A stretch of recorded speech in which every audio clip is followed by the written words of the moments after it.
शैला रज़ा कासमी साहब जो हैं वो मिल के उन्होंने केस बनाया गया। जिस वक्त नकानामा सामने आ जाए, बच्ची का 164 का बयान सामने आ जाए, पर्चे खारिज हो जाते हैं। दुआ जहरा से मेरी पहली मुलाकात तब हुई थी जब मैंने उसका पहला एक्सक्लूसिव इंटरव्यू किया था। पंजाब के कानून के मुताबिक 16 साल की बच्ची की आप शादी कर सकते हैं। कोई भी अदालत जब एक मामले को निपटा देती है, दोबारा उसको रीओपन करके उसकी एडवर्स फैसला नहीं दे सकती। मेहदी काज़मी कोई काम नहीं करता, ऑनलाइन क्रिप्टो करेंसी का वो काम करता है जो कि पाकिस्तान में वैसे इलीगल है। 70,000 रुपये उसकी आमदन है, ये उसकी बेटी के अल्फाज हैं। जहीर का प्लॉट था बैरिया टोल में जो 26 लाख का उसने बेचे हैं, किस्तों पे उसे लिया हुआ था, अपना केस लड़ रहा है। मीडिया न्यूज़ की वीडियो देखने के लिए हमारा चैनल सब्सक्राइब कीजिए और बेल के आइकन पर क्लिक कीजिए। बिस्मिल्लाहिर्रहमानिर्रहीम जी, आज हम आपके पास हाजिर हुए हैं एक बड़े ही अहम केस में, जो इस वक्त पाकिस्तान का सबसे हाई प्रोफाइल केस है, दुआ ज़ारा वाला केस। मेरा नाम अली जाफरी है, मैं लीगल एडवाइज़र हूँ दुआ और ज़हीर का। मैं इस केस को देख रहा हूँ उनकी तरफ से, और मेरे साथ ज़हीर की वालदा नूर बीबी हैं, दुआ ज़ारा की सास, और मेरे साथ जो दूसरी खातून मौजूद हैं वो ज़हीर की भाभी हैं, यानी कि जो ज़हीर का भाई है शबीर, उसकी वो बीवी हैं। तो मैं चाहूँगा कि पहले नूर बीबी जो हैं ज़हीर की वालदा, वो आपसे बात करें, फिर मैं इसमें थोड़ा सा आपको एक्सप्लेन कर दूँगा। जी अस्सलाम वालेकुम, मैं ज़हीर की वालदा बोल रही हूँ दुआ ज़हरा के केस से। शबीर बेटे जो हैं सिंध पुलिस में, उधर मेरे बेटों को जान को ख़तरा है, तो मेरी दरख्वास्त है जी मेरे बच्चों को इधर लाहौर में कोर्ट में इधर ट्रांसफ़र किया जाए, तो जो या सुप्रीम कोर्ट में किया जाए। इस दूर मैं केस नहीं लड़ सकती, केस वैसे बिल्कुल ख़त्म हो गया। तो दोबारा जो है शैला रज़ा कासमी साहब जो हैं वो मिल के उन्होंने केस बनाया गया, दोबारा बनाया गया, केस ख़त्म हो गया हमारा। महीने बाद फिर दोबारा टेस्ट दिए गए, दोबारा टेस्ट से सुप्रीम कोर्ट जो है सिंध दी, उन्होंने जो फैसला करता है ख़त्म करता है केस, उन्होंने दोबारा टेस्ट कराने का क्या फ़ायदा।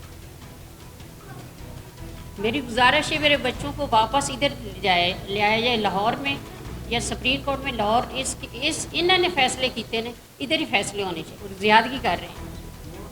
मेरे बेटा से डेट लेने गए ने, मेरे बेटे से हमला भी होया। उन्होंने फिर दरख्वास्त दी, उन्होंने दरख्वास्त नहीं ली, दरख्वास्त उन्होंने नहीं ली है। ये बहुत मसला है। मेरे बच्चों को जितनी जल्द हो सकता है वज़ीर आज़म से, चीफ जस्टिस से मैं सबसे अपील करती हूँ मेरे बेटों को इधर ट्रांसफ़र किया जाए Lahore high court, supreme court में, लाहौर हाई कोर्ट में इधर किया जाए। इसकी थोड़ी सी एक्सप्लेनेशन करना चाहूँगा। ये केस क्या है? ये बच्ची जब घर से आई, अगवा की FIR करवाई गई कि बच्ची हमारी अगवा हो गई है। इस तरह के जो मुकदमात होते हैं, जिस वक्त नकानामा सामने आ जाए, बच्ची का 164 का बयान सामने आ जाए, पर्चे खारिज हो जाते हैं। लेकिन सिंध गवर्नमेंट ने इसमें जो उनकी सीनियर वज़ीर हैं शैला रज़ा साहिबा, वो पर्सनली इसमें जो है वो उनको सपोर्ट कर रही हैं। हर प्रेस कॉन्फ्रेंस में वो जो दुआ ज़ारा के वालिद हैं मेहदी काज़मी साहब, उनके साथ खड़ी होती हैं, और वो इंटरव्यूज़ में बरमला कह चुकी हैं कि अभी मैं ज़िंदा हूँ, मैं इस केस को कभी भी ख़त्म नहीं होने दूँगी, और मैं ज़हीर लोग जो हैं उनको सज़ा दिलवा के रहूँगी। अब यहाँ पे मसला ये है कि देखें, दुआ ज़ारा को सिंध हाई कोर्ट में पेश किया गया। सिंध हाई कोर्ट ने मेडिकल करवाया, 16 से 17 साल उसकी उम्र आई। दुआ ज़ारा को वापस शोहर के साथ भेज दिया गया। दुआ ज़ारा का वालिद सुप्रीम कोर्ट में चला गया। वहाँ पे सुप्रीम कोर्ट ने भी कहा कि बच्ची आज़ाद है, वो जहाँ रहना चाहे, जिसके साथ रहना चाहे रहे। उसके बाद मेडिकल बोर्ड बना। पहले एज आई थी 16 से 17 साल। जब दूसरा मेडिकल बोर्ड बना, उसमें एज आई 15 से 16 साल। अब 1 साल से क्या अचानक ही बच्ची दूध पीती बन गई? कि उसी सिंध हाई कोर्ट ने, जो पहले सिंध हाई कोर्ट ने बच्ची को 20 दिन के लिए खामद के पास भेजा था, वो 20 दिन किसके ज़ुम्मे हैं?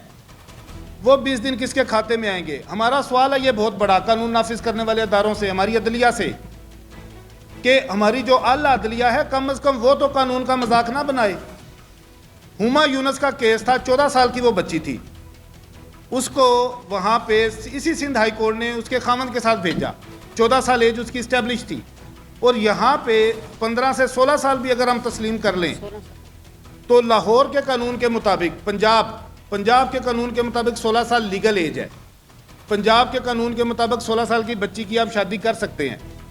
और ये जो मैरिज रजिस्ट्रेंट एक्ट की दफात हैं वो जो पंजाब में लगनी चाहिए, अगर लगें भी वो सिंध में लगा रहे हैं। अगवा जो कि हुए ही नहीं है, वो बच्ची बारहा आपके मीडिया पे आके इंटरव्यूज़ दे चुकी है कि मुझे अगवा किसी ने नहीं किया, लेकिन वो कहते हैं कि जी तू अगवा हुई है। अब जो सबसे बड़ी ज़्यादती हो रही है वो ये हो रही है कि ज़हीर और शबीर जो नूर बीबी के बेटे हैं, दुआ का शोहर और दुआ का जो देवर है, वो अबूरी ज़मानत के ऊपर है, लेकिन फिर भी पुलिस की हिरासत में है। उनको कहा जाता है जी आपकी जान को ख़तरा है। 4-5 दिन पहले वो सिटी कोर्ट से जब पेशी भुगत के निकले हैं तो उनको जो है हरासा किया गया, उनके ऊपर हमला किया गया। वो दरख्वास्त लेके एसएचओ के पास गए हैं, एसएचओ ने दरख्वास्त नहीं ली, उसने कहा जी हमें प्रेशर है ऊपर से, हमारी वो भी हरासमेंट की पटिशन चल रही है सिंध हाई कोर्ट में। अब चौथा दिन है आज, क्या करें, किससे चौथा दिन है आज, जब एक सूबे से दूसरे सूबे में किसी को दारुल अमान से उसकी कस्टडी ट्रांसफ़र की जाती है। ज़रूरी होता है चाहे वो मुलज़म हो चाहे वो विक्टिम हो कि 24 घंटे के अंदर अंदर मुतलका मैजिस्ट्रेट के पास पेश किया जाए। आज चौथा दिन है, अभी तक दुआ ज़ारा को मैजिस्ट्रेट के पास पेश नहीं किया गया। जी अस्सलाम वालेकुम टू ऑल, और आप सब लोगों का बहुत बहुत शुक्रिया जो यहाँ पर आए हैं। और ये एक ऐसी फैमिली है, दुआ जहरा से मेरी पहली मुलाकात तब हुई थी जब मैंने उसका पहला एक्सक्लूसिव इंटरव्यू किया था। और जब मैं उससे पहली बार ज़िंदगी में मिली थी तो बिल्कुल इसी तरह जैसे अभी आप लोग मेरे लिए अजनबी हैं यहाँ पर, लेकिन उसने मुझसे मदद की अपील की थी। उसने जो मुझसे पहली बात की थी वो ये की थी कि जब वो कराची के शेल्टर होम में थी तो बकौल दुआ जहरा के उसके सिग्नेचर्स मौजूद हैं, उसकी स्टेटमेंट जो है वो जाफरी साहब जो उनके वकील हैं उनके पास मौजूद है, जिसमें उसने ये कहा था कि शहला रज़ा की तरफ से जो मिनिस्टर है वहाँ सिंध की, उनके ऊपर टॉर्चर किया जाता रहा है।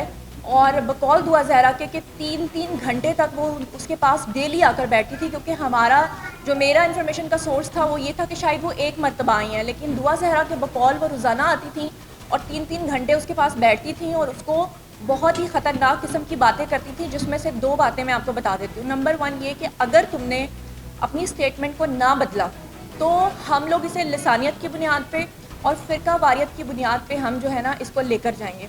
और दूसरे नंबर पे जो उन्होंने बात की वो ये थी कि वो दुआ ज़हरा को ये कहती थी कि तुम्हारे जो वालिद हैं मेहदी काज़मी, वो पैसा खर्च नहीं कर रहे, इस केस में पैसा मैं खर्च कर रही हूँ। तो मैं ये जानना चाहती हूँ कि वो किस हैसियत से वो पैसा खर्च कर रही थी, और अगर वो मदद की नीयत से या NGO की वजह से कर रही थी तो फिर उनको इसमें न्यूट्रल रहना चाहिए था। और वो खुलेआम जितने भी उनके इंटरनेट के ऊपर भी अगर आप देखेंगे जितने भी इंटरव्यूज़ मौजूद हैं व्लॉगर्स को भी, वो यही कहती हैं कि मैं अभी ज़िंदा हूँ और हर सूरत लड़की को उसके पेरेंट्स के पास भेजूंगी। जबकि दुआ जहरा जो है वो बालिग है, किसी अदालत ने उसको माइनर नहीं कहा और वो अपनी मर्ज़ी से अपने शौहर के साथ रहना चाहती है। मुझसे मेरा जो इस केस में किरदार है वो सिर्फ इतना है कि बीइंग अ मीडिया पर्सन, क्योंकि मेरी एक आवाज़ है, आप लोग मेरी बात सुन सकते हैं। तो वो लड़की जो थी वो मुझसे यही कहती थी कि आप मेरी आवाज़ बने और मेरी आवाज़ जो है वो आगे पहुँचाएँ, और अल्हम्दुलिल्लाह आज मैं उसकी आवाज़ आप तक पहुँचा रही हूँ। दुआ ज़ारा ने मुझे बताया सैटरडे को, ये जो सैटरडे गुजरा है दारुल अमान में, उसने कहा शैला रज़ा मेरे पास आई, उसने मुझे कहा अगर तुमने अपने माँ बाप के हक़ में बयान ना दिया तो मैं शिया लोगों को सड़क पे निकालूंगी और ये मैं शिया सुन्नी का मसला बनाऊंगी। और आप मीडिया सारा गवाह हैं, जब दुआ ज़ारा आई है शिया निकले हैं सड़कों पे, शिया निकले हैं। मेरा अपना नाम अली जाफरी है, लेकिन चीज़ें मेरिट के ऊपर देखनी चाहिए।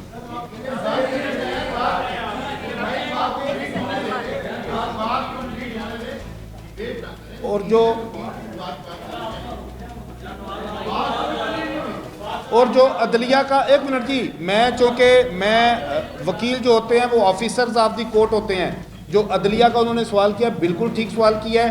एक हाई कोर्ट या एक कोई भी अदालत जब एक मामले को निपटा देती है दोबारा उसको रीओपन करके उसके एडवर्स फैसला नहीं दे सकती।